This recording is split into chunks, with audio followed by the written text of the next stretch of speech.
Hey everyone, Mitch from Redwater Dodge here. People have been asking us, how do you calibrate Ram trailer reverse steering for gooseneck trailers?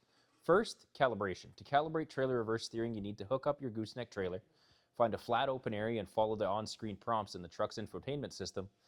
You'll drive forward and make a few controlled turns so the system can learn the trailer's geometry. Now, does it work with all trailers? Not quite. It works with conventional and gooseneck trailers, but it needs a properly mounted trailer camera and compatible setup.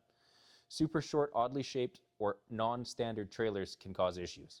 Can you do calibration at home? Yes, most of the time you can. As long as everything is installed correctly, calibration is DIY. Dealer calibration is usually only needed if there is a camera install issue or system fault. What causes malfunctions? The big ones are incorrect camera alignment, wrong trailer dimensions entered, sensor obstruction, or software glitches, sometimes after a battery disconnect.